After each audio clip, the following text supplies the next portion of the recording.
Well, good morning, everybody. We got to start again today where we began yesterday by looking at some of the major features that are driving this pattern. And the tropics are going to be first. Then I'll be talking about the very dry weather that's going to stretch through the central part of the United States and Canada.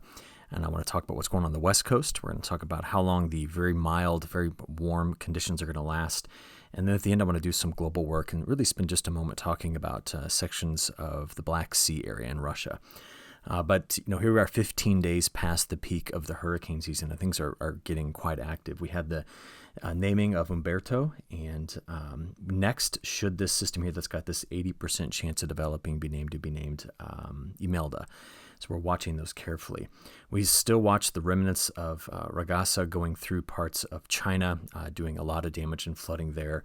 And this Neoguri system is another one. I'm just waiting to see its influence, if it is going to have anything on the North Pacific jet pattern, because the North Pacific jet pattern is very simple right now. There's a deep trough here and a large ridge there, and that's it. And it seems to be stuck in that configuration for a while. And there are smaller features like a little cutoff low moving through California, and a little trough that's going to be here. That's going to be very important for what happens with what could be named Imelda, this Invest 94L, which is the system out ahead here of Umberto. And we need to talk about all of it, just to kind of see how it's all going to shake down. So let's go and have a look at some satellite data. So by most metrics, what I've seen so far, Umberto is going to stay out to open ocean, and it is right here. It will strengthen pretty rapidly as we go forward, but largely stay out. By the way, the remnants of Gabrielle are likely going to hit the Azores over here. So pushing in this direction could be a very impactful storm system for the Azores. But I think a lot of our attention is going to be the interaction between Umberto, what the next tropical system could be, which is here moving very close early this morning to the island of Hispaniola. Remembering there's a lot of very high elevation in this area, which is what's going to be problematic for the tropical convection to do any sort of organization beyond just blowing up on the mountains. But when it leaves the mountains and goes towards the Bahamas, that's when our questions are really going to start to jump out as to where this could possibly go. Now, in addition to that, we watch the rain that moved through the Mid-South. Watch it here, moving into this extremely dry pocket of Ohio, Kentucky, parts of Tennessee, then into West Virginia, Pennsylvania, desperately needed rainfall. Same thing for the storms last night. They got all the way down into lower Mississippi River Valley. I'm going to focus on that area in just a few moments. But as we stay in the tropics and watch the convection, again, this is the spot we're watching right in through here. We're just trying to understand what some of the forecast models look like. Now, as you anticipated and we talked about, they're changing rapidly. I mean, had we made this video last night, you would have seen a very similar story to yesterday morning when I recorded that. This was the probability of this next system hitting the coast was low, but some of the newest forecast data have changed that. So we're going to look at that same cadence of maps just to get the updates here. This is the ensemble members from the European model predicting the path of low pressure. What you now see is more of them from this system, 94L, could be Imelda, going into North Carolina, South Carolina, Virginia. And while Umberto likely stays out to open ocean, are they going to be close enough to kind of get that Fujiwara effect? That it's almost like an orbiting effect between the two tropical systems. And I'm not certain that they are. So if you don't mind, I'm going to focus on Invest 94L, and I want to show you some of the model differences here. We're going to start off with the GEFS. This is the GFS ensemble. And again, while the ensemble average is in this black line, turning it here, notice that there's a large split at this point with several of the members bringing it in toward the coast of North and South Carolina.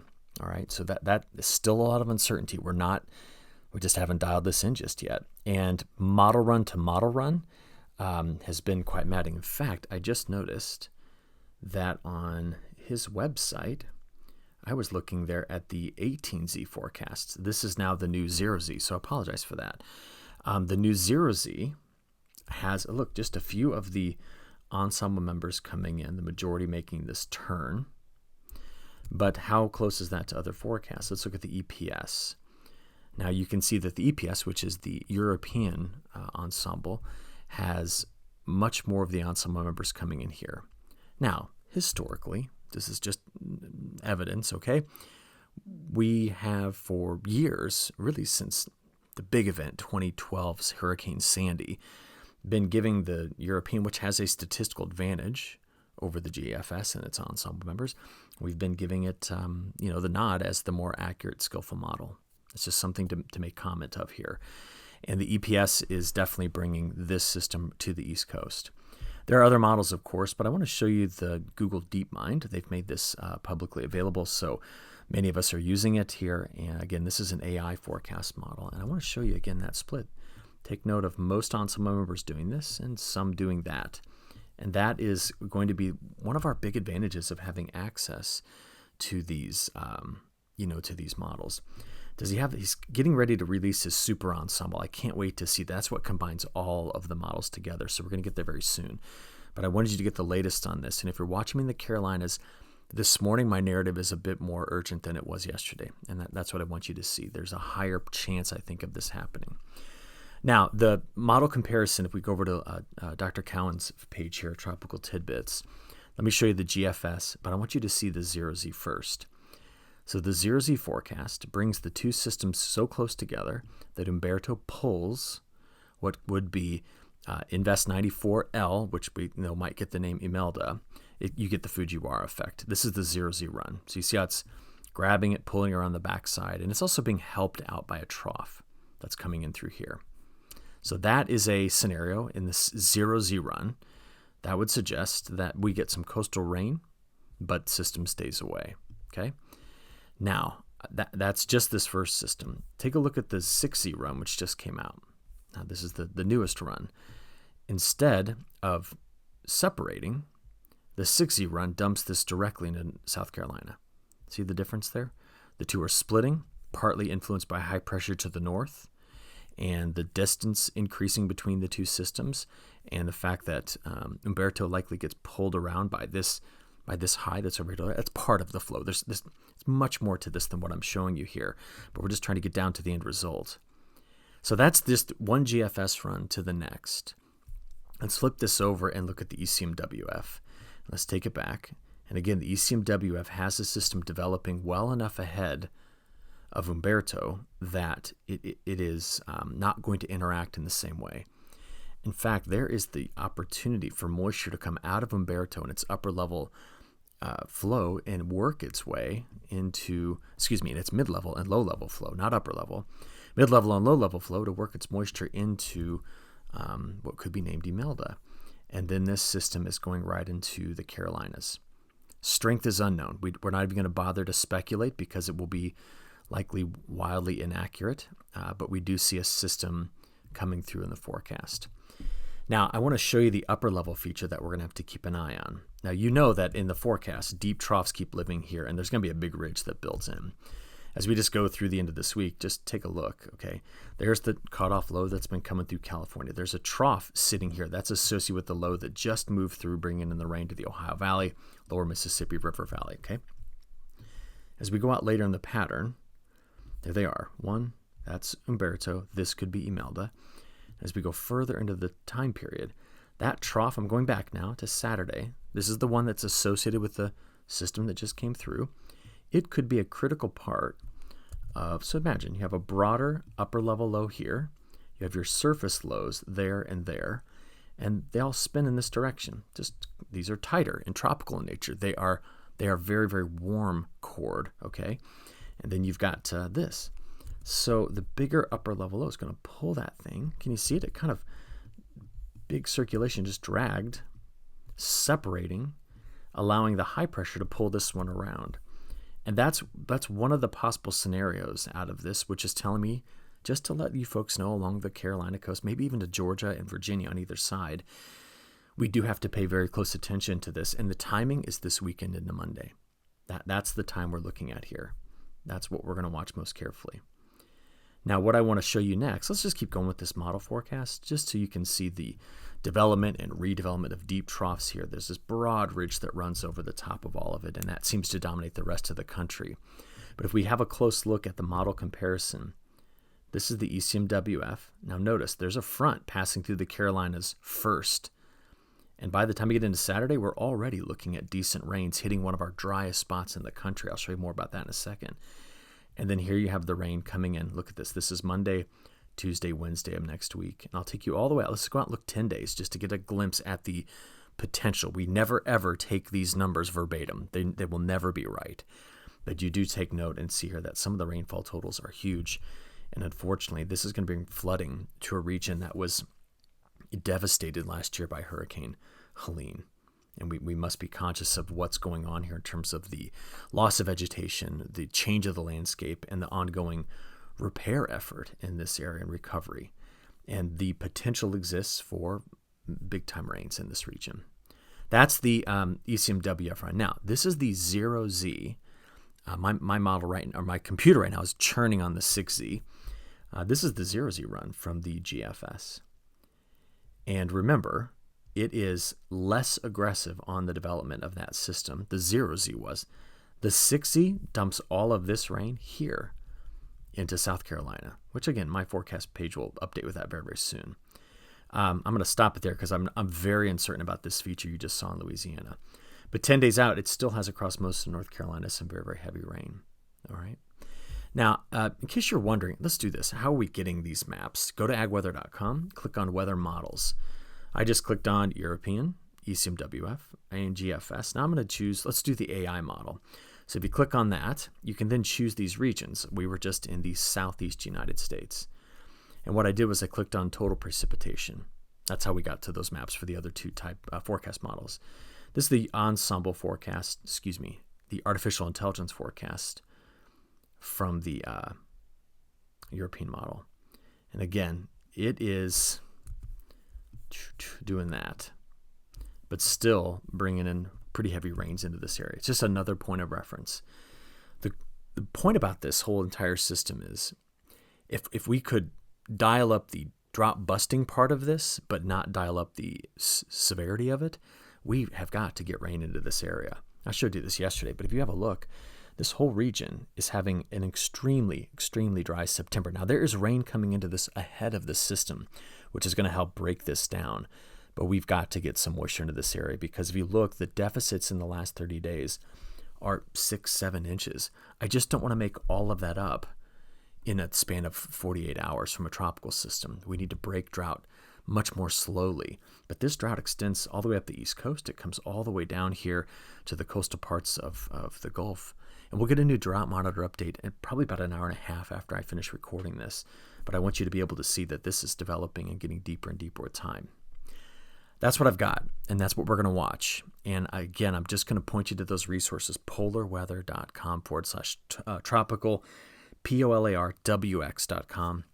Go to agweather.com. You know my site. You can look at all of these things and just stay ahead of this. And we'll again cover it tomorrow morning in our forecast video. Elsewhere around the country, I was just kind of looking here at a few things. Later on this afternoon, so there's Umberto. There's the tropical wave. This is, what was its name? Narda over here. So that's going out to open ocean. We have very relatively calmer conditions across a broad section of the U.S., except for the winds here in the Columbia Basin and, this whole region in the Northwest on the other side of the Cascades before we get to the Rockies. And I was just watching this area yesterday because we've been paying attention to these large fires in Washington State. And again, you can see them yesterday afternoon in their smoke. But take a look at how the smoke is settled into the valleys here. These are very productive agriculturally, and there's going to be a lot of smoke taint because of that in those regions. I was looking at the maximum wind gusts over the next 60 hours, and we're going to get some stronger winds coming off the mountains in Montana, off the coast here in California, but there will be some very strong winds in the near term in this same region blowing that smoke around, and that is, I think, why the National Weather Service has gone after red flag warnings in this area. We have the flood watches that are down here in parts of Arizona, but much of the rest of the country is going to be very dry, which is why I'm so thankful that we've seen these rains moving through this area recently. I was talking with a colleague of mine over email, Alex, who's down here in the Mid-South, and his comments were the rain that just came through was going to be absolutely critical to the winter wheat crop that's going in here, simply because they'd been about 60 days where they hadn't measured more than 1/10 of an inch in certain pockets of the Mid-South where they do plant a winter wheat crop. And so to get these rains in was absolutely critical. The rains that moved through this region were important as well, and we do have more. You can see it coming this morning through this part of Ohio, Pennsylvania, West Virginia, desperately needing to get into this moisture. And we're so focused on this because, the last 72 hours, we did, out of that system, get some areas that desperately needed it, but I can find holes in this. I mean, remember how we talked about that northern edge? Just take a look at this region missing. And again, the front's got to move into that area to help relieve that drought situation there. But that's your 72-hour total accumulated precipitation through early this morning. Now, next 7 days, in fact, we should have the 12Z. And yeah, there's the new 12Z run. The WPC did go wetter here, so it is bringing in the bigger risk of the flooding in this area, but it's likely going to change considerably. And what I notice in this is there's a large section here of the country that's got nothing, while the West Coast brings in better precip. I can show you other models.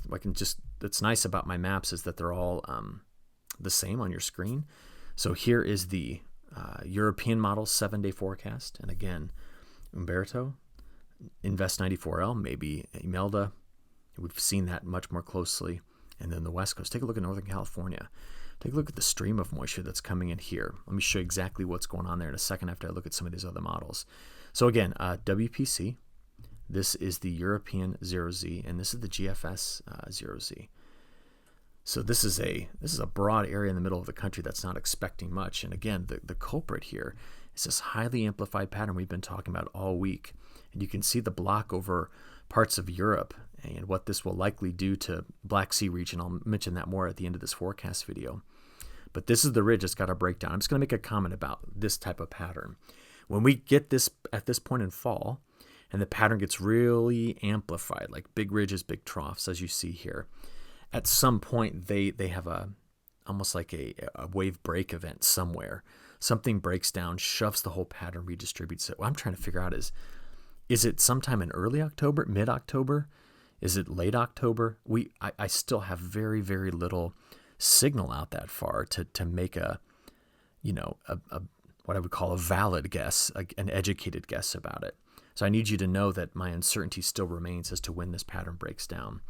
But the reality of this pattern is we target the West Coast with more onshore flow, and over the next 2 weeks, this whole region goes very, very dry. Now we're going to have better rains back farther to the west, and certainly better moisture in the Great Basin, Intermountain, West Four Corner states, and along the West Coast. But this whole region, which we've been monitoring so carefully, next 14 days is going to be in deficit. And all of this is, of course, the hurricane. Probability-wise, just want to show you, this is the European ensemble's chances for staying under 1/10 of an inch. And again, you can see that V shape to the pattern, or maybe it's an upside-down triangle. That's a lot of area that is expected to stay very, very dry, with this part of Texas to the Red River into Louisiana, better than 90% chance, according to the models, of having less than 1/10 of an inch. Very, very dry. And just to kind of broaden this out to make a point, this is how things have been since August 1st. So this area, which was wetter earlier, way back in the time period, is looking drier. And now we've got this whole region that, despite getting some rain through here lately, is likely going to go back over dry once again. So we're trying to keep this in context. We know the soil moisture looks like this, and this recent system, yeah, boy, it brought up those values. But if you turn it back over dry, remember that hydrologic cycle's fast. We can take water out just as quickly as we put it in. And I think we're going to go back over into that scenario where we're losing water very, very quickly in this area. So just something to consider. We'll keep an eye on the Mississippi River as we go through our forecast videos. But you did note the west was wet, And I want to give you some sense on the timing of this.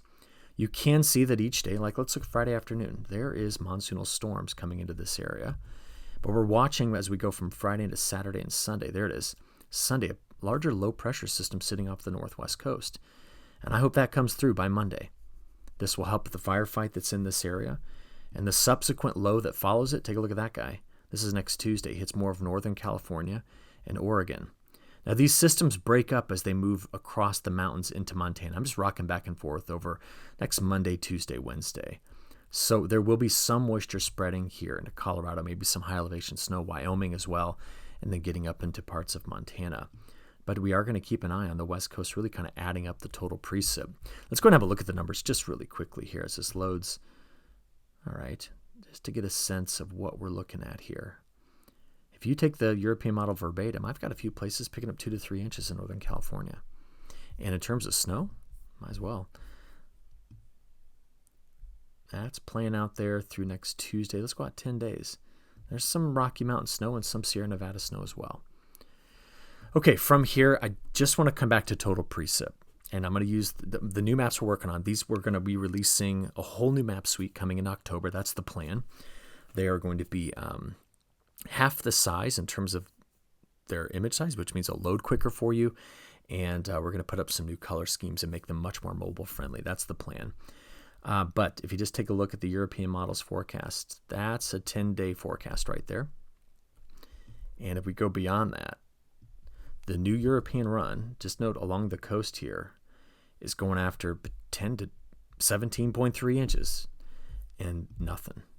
I mean, it's got a big area of almost zero rainfall here. The question will be what comes in on the back side of this, and do we break the pattern down going further? And we'll continue to monitor that and discuss it as we go forward here. But these precip totals are huge, 22, 23, 27 inches off the coast. We'll be watching for it. All right, longer range outlook. Now remember, the model is going to be heavily biased to these next 2 weeks as it looks out to the entire month of October. So it has once again, honed in on this, and it even stopped with the above average precipitation forecast it had yesterday in this area. I'm going to tell you the same wild cards. What is going to come out of, is anything going to come out of the Caribbean or come out of the Bay of Campeche or the Gulf? That is going to wait. I'm just going to wait. I got to wait and see when that's going to happen. And if we flip this over to the GFS extended, wow, that's a big area of extremely dry fall conditions going into the month of October. All right, temperature-wise, and we'll wrap this up. Frost risk, of course, is nothing. Maybe northern Maine and the higher elevations here. But this pattern's very mild. Take a look at these high temperatures today into tomorrow, getting into Saturday, Sunday. Now, this is just cloud cover and rain. Okay, you saw that. But we're in the mid-80s here. Parts of Montana, upper 80s. If we go forward, this is now Monday, Tuesday, Wednesday of next week. Very mild because of the presence of that ridge. And the models just aren't giving us a clue as to when it's going to break down. You go out there day 5 through 10, so you now see the cooling from the cloud cover and the rain here. We have the west coast trough coming in, cooling it down. But this epicenter of heat is just anchored in the Canadian Prairie Northern Plains because of the presence of that ridge. And the models don't want to break it down. You get all the way out here to day 15, and it's still, it's still there. So I go out and I look for anything to disrupt this. Is it a tropical system? Is it the MJO movement? Is there something changing in the Arctic? And anything that I could tell you would be speculative. So over the next 10 days, let's just take a look at 14 days. Let's look at the 14-day forecast from the European ensemble. So there is that dryness we talked about. Take note that we are going back over drier in Brazil. We covered that pretty heavily yesterday. But I wanted to show you this. Remember, there's a ridge trough here. And we see a lot of parts of Ukraine and this section of Russia going over drier, while India is extremely wet. Southeast Asia is wet, and there's heavy rains that are moving just along and north of the Yangtze River. Now, they're harvesting here, too, and it's extremely wet this time of year. Australia overall, because of the shift in pressure patterns and the southward movement of the jet stream, is drier, too. Okay? But I wanted to take a look at a couple of things here, just to think about, this is, Ukraine and Belarus. Now, at the end of summer, they were very dry in southern Ukraine. But if you go up on this is the 2-month drought monitor or drought severity index. This is the 1 month. This is looking back over the last month. And you notice that we're kind of losing that signal. In fact, in the last 10 days or in the last 5 days, we've been quite wet across much of Ukraine. So there's been rains getting into pockets of Ukraine that are going to be doing planting a winter wheat crop. And it's the same thing for Russia. Sorry, the map is a little hard to get your eyes adjusted to first, but if you have a look, this is all of Russia. We're going to keep a close look right in through here. There are pockets over the last couple of months that have been drier. Not this southern Russian wheat belt, but right in through here. But then as you come in over the last 10 days, we've been pretty dry here, and that's the area that we're forecasting dry for the next 10 days. So split. Very wet south, very dry north, and that's going to continue to be the issue going forward. Now, I was looking at the NDVI data for this as well, and I was left on Illinois. I'm sorry about that. Well, look at Illinois and Indiana. I'm going to Indiana here in about an hour, and I was curious about this because of how fast our NDVI values have dropped. Now, they normally drop this time of year. That's common. The crop is dying, right? But I mean, it was a very, very quick drop in this year, but I don't want to look at Illinois and Indiana. Let's go back to the map, go back to admin 1. There we go. Now we can look at countries. Now this is masked for crops. So if we go over to Ukraine, let's have just a quick look here. There we are. Better than last year, but below the average. See, that was last year at this time. The average is in black. Here we are. What about Russia? So again, it's going to heavily weight this region in the analysis. And they are above normal on their NDVI. A year ago, they were below. So it's important to kind of see those differences. If you want to look at the whole United States, by the way, our NDVI, there it is, it has come way off of its peaks, and it's crashing more quickly than you'd say the average would be. The slope would be like that. It's just got a little bit more of an angle on it. But it's being supported by some great and green stuff here. And by the way, let's look at Canada real quick. If I can get this to show me Canada. There we go. Oh, I'm still on Russia. I'm so sorry. There we go. This is just Canada. Really high. Now they've come back down below average. So I have one other tab. What was that? Oh, yeah. Sorry, I was focusing on Illinois and Indiana. Matt was bringing this up yesterday. We were talking with a group of Australians that were in town. And he showed this animation, so I want to show it to you. This is September 2nd, Illinois, Indiana. And this is September 18th. And look at the change in the color. This is both from the MODIS instrument on the Aqua platform. This is the afternoon pass. And so it's the same time of day. And it's amazing just to see the change in color when you have a crop that, that transitions this late in it, like it normally does, to change its color. Just impressive to see that. Sorry. Okay, a little bit of distraction there at the very end, but wanted to show you that. And with that, I'm going to wrap it up. We'll talk again in the morning. Thanks.